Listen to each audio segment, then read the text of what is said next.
Bobby Hurley, their head coach. They play Wednesday night, tomorrow night, against Syracuse in the first four, and he says hello. Bobby, good to have you with us as usual. How are you today? Okay, pal? Pretty good, Chris. Yeah, busy day as you can imagine. We traveled in last night. Just have had two practices today and media and the whole deal. But we're all just soaking it in and enjoying it. Well, it's a plane ride you were happy to get on because you probably didn't know you were going to get on a plane on Sunday to Saturday night at 6 o'clock, right, Bobby? Well, Dog, I suffered for 3 days. We were eliminated on Wednesday in the Pac-12 tournament, and I knew it was going to go right down to the wire. And I thought we had done enough. I thought, all our quality wins were going to pay off, winning at Kansas and Xavier on neutral and Kansas State, San Diego State. We swept USC and UCLA and at Utah. So, our six best wins were probably as good as anybody's in the country. And I think ultimately that put us over the top. But that didn't make me feel any better as I'm stressing out, waiting to see if our name was going to be called. And then it was just pure joy from all our players. And just the spirit and the mood of our practices that have been outstanding since, because we're excited and feel like we have new life. Fair enough. And we were going to track you down Sunday, and that was a tricky spot for you with your brother. And you probably felt that if they lost that game, as they turned out Rhode Island doing, giving Davidson the bid, that might take you out of the tournament. So and you guys are very close, the Hurley family. That is a very tricky spot, trying to watch your brother coach against Davidson, needing him to win that game to get you in the NCAA quite possibly. How about that on Sunday afternoon? Yeah, Chris, we live and die each other's season anyway.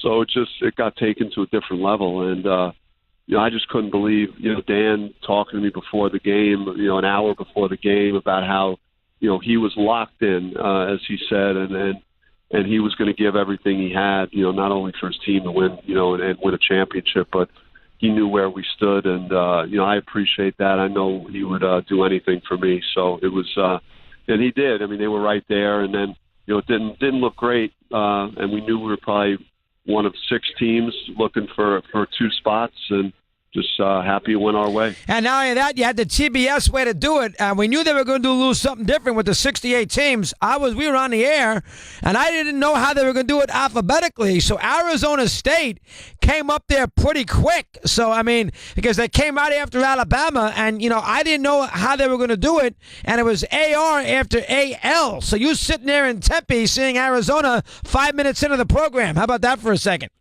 Yeah, that helped because I think I had put myself through enough, and I knew we knew the format, that it was alphabetical. And you did. Okay. Yeah, I knew. So when Alabama came up, that's why I was sitting on the edge of my seat more, because I knew if we didn't see our name that we were out, obviously. So and then the guys just went nuts in my house, Chris. They were jumping around, celebrating.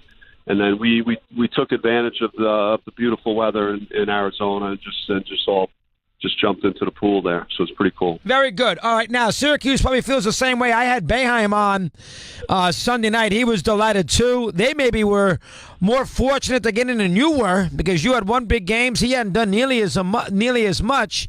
So you're playing a team that feels the same way you do with Second Life. That makes it for an interesting Wednesday night. Give me some thoughts on that for a second. Absolutely. He's a legend in coaching, and he's been in these spots numerous times. I'm more as a player than as a coach. This would be my second NCAA tournament. So, but I think, our seniors, that was their goal to get into this event coming into the season. That was our main objective. We accomplished that, and I just feel like now there's a burden released from the group. We had such high expectations when we went all the way up to the number 3 ranked team in the country, and then we took a fall, and we were able to get back up and fight through that adversity. So I just love the signals that my team has given me, heading into tomorrow. All right, now, about the Syracuse defense. It takes sometimes a little more preparation.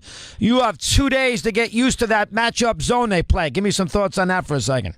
Well, Chris, we have one of our assistant coaches, Anthony Coleman, is 6'10", and he's in fairly good shape. So he put on a practice jersey. Really? Wow. It's hard to simulate their size, and the length on the wings especially. But we did the best that we could for the reps that we could get in practice.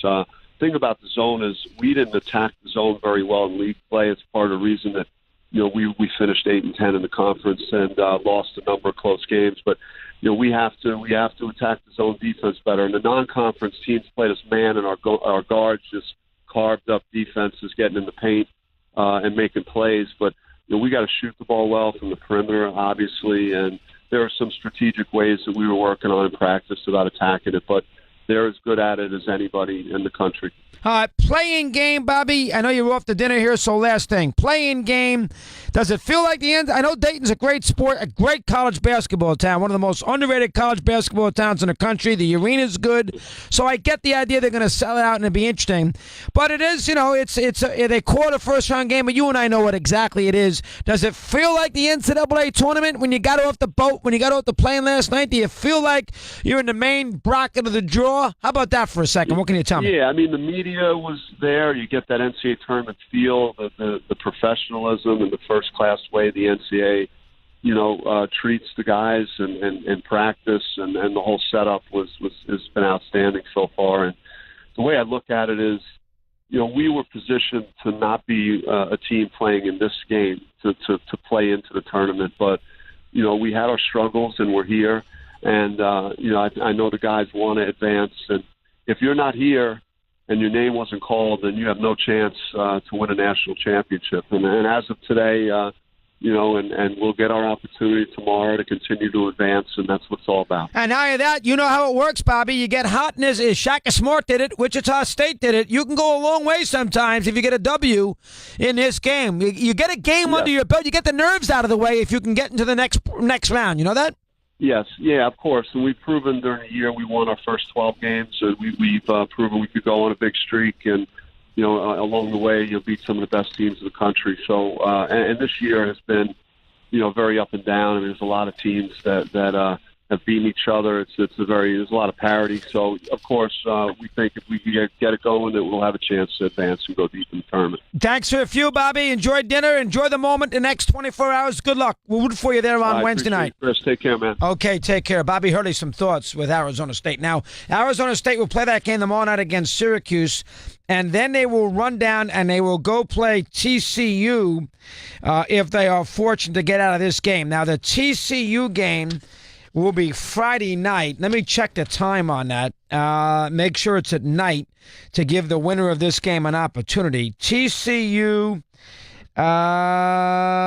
is at 9:40 on Friday night. So they do get an advantage there that they play a night game on Friday. So that is an advantage. Now, the UCLA winner tonight, let's see. UCLA will play Thursday, the winner of this St. Bonnie's game.